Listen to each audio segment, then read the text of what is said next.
जय श्री राधे कृष्ण। आप सभी का हमारे YouTube चैनल पे बहुत बहुत स्वागत है।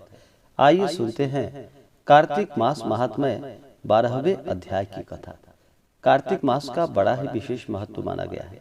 कार्तिक के महीने में गंगा स्नान करना, दान पुण्यों का कार्य करना, भगवान श्री हरि विष्णु का पूजन करना, यह सब बड़ा ही पुण्य फलदायक माना गया है।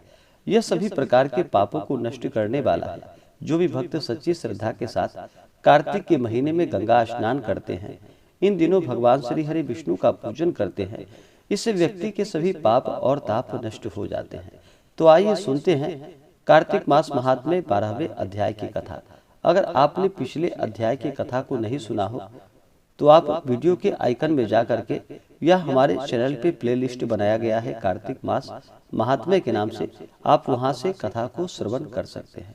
तो आइए सुनते हैं कार्तिक मास महात्म्य 12वें अध्याय की कथा। तो बोलिए प्रेम से भगवान श्री हरि विष्णु की जय, माता लक्ष्मी की जय। नारद जी बोले, उस भुवनेश्वर राजा ने मेरी विधि पूर्वक पूजा करके हंसते हुए कहा कि हे ब्राह्मण, आपका कहाँ से आगमन हुआ है? हे प्रभु, आपने कहीं कुछ देखा है जिसके लिए यहाँ आए हैं?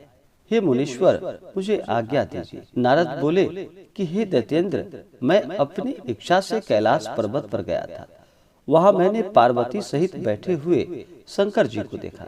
कैलाश 10,000 योजन चौड़ा है और कल्प वृक्षों का उसमें बड़ा वन है और वहां सैकड़ों कामधेनुओं से भरा हुआ और चिंतामणियों से प्रकाशमान हो रहा है। उस बड़े आश्चर्य को देखकर मेरे मन में बड़ा वितर्क हुआ कि त्रिलोकी में कहीं ऐसी समृद्धि है कि नहीं। हे दैत्येंद्र, मैंने आपकी भी संपत्ति का स्मरण किया और उसे देखने की इच्छा से यहाँ आपके समीप आया। सब कुछ होते हुए भी स्त्री रत्न से रहित तुम्हारी इस समृद्धि को देखकर मैं सोचता हूँ कि शिव जी के समान त्रिलोकी में कोई समृद्धिशाली नहीं है। यद्यपि अप्सराएं और नाग कन्याएं आदि तुम्हारे घर में स्थित है, फिर भी वे पार्वती के समान नहीं। उसके सौंदर्य समुद्र में डूबे हुए ब्रह्मा ने अपना वीर छोड़ दिया था, तब उसके साथ किस स्त्री की उपमा दी जाए? तपस्वी शिव जी भी एक समय मछली का रूप धारण करने वाली पार्वती द्वारा अपनी लीला से सौंदर्य रूपी वन में घुमाए गए थे। सृष्टि के समय अर्थात पार्वती की उत्पत्ति के समय ब्रह्मा ने भी जिसके रूप को बार बार देखकर अप्सराओं को उत्पन्न किया, परंतु उनके समान एक भी ना हुई। अतः स्त्री रत्न को भोगने वाला उन शिव जी की समृद्धि सर्वश्रेष्ठ है। हे दैत्येंद्र, सब रत्नों के स्वामी होते हुए भी तुम्हारी समृद्धि वैसी अर्थात शिव जी सी नहीं है। ऐसा कहकर और उससे पूछकर जब मैं वहां से चला आया, तब वह दैत्यों का राजा पार्वती के रूप को श्रवण कर काम जोर से पीड़ित हो गया। इसके उपरांत उसने विष्णु की माया से मोहित होकर शिव जी के पास सिंहिका के पुत्र राहु को दूत बनाकर भेजा।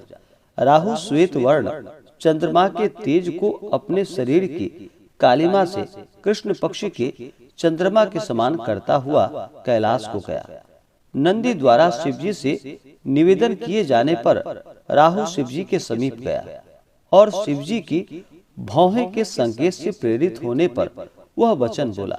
राहु ने कहा कि हे वृषध्वज, देवता और सर्पों द्वारा सेवन योग्य तीनों लोकों के स्वामी और सब रत्नों के ईश्वर, जलंधर की आज्ञा को सुनो। शमशान के वासी तथा सदा हड्डियों के भार उठाने वाले और दिगंबर अर्थात नंगे जो तुम हो, ऐसे तुमको हिमवती अर्थात हिमाचल की पुत्री स्त्री नहीं प्राप्त होनी चाहिए। मैं रत्नों का स्वामी हूँ और वह स्त्री अर्थात पार्वती स्त्रियों में रत्न है, अतएव वह मेरी ही योग्य है। भीख मांग के खाने वाले तुम्हारे योग्य नहीं है।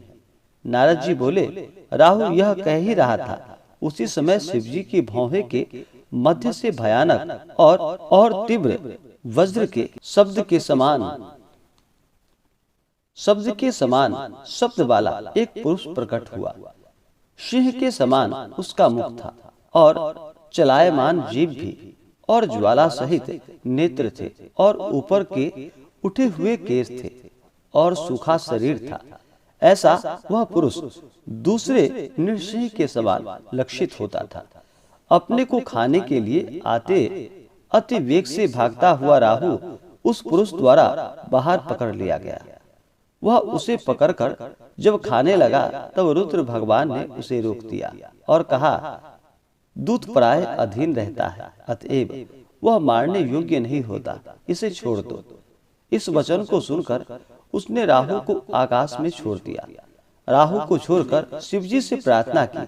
पुरुष बोला, मुझे क्षुधा अत्यंत बाधा दे रही है और सब भांति मैं क्षुधा से दुर्बल हो रहा हूँ।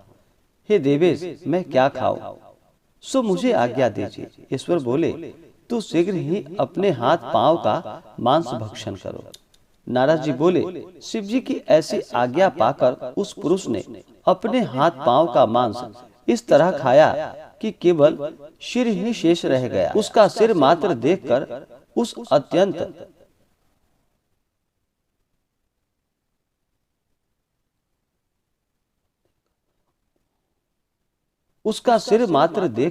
उस समय अत्यंत प्रसन्न शिव जी विस्मय युक्त हो उस भीमकर्मा पुरुष से बोले कि हे कृतमुख, तू सदा मेरे द्वार पर स्थित रह। नारद जी बोले, तब से कृतमुख शिव जी के द्वार पर स्थित रहता है। जो प्रथम कृतमुख का पूजन नहीं करते, उनकी पूजा वृथा हो जाती है। उस पुरुष से छूटा हुआ राहु बर्बर स्थल में जा गिरा। इस कारण वह बर्बर नाम से पृथ्वी में प्रसिद्ध हुआ।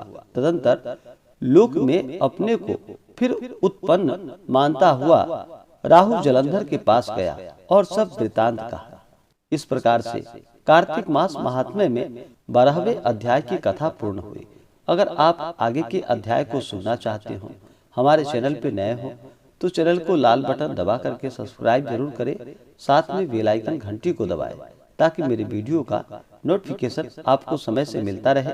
वीडियो को लाइक करें, शेयर करें। सुखी रहे और स्वस्थ रहे। जय श्री राधे कृष्ण। धन्यवाद।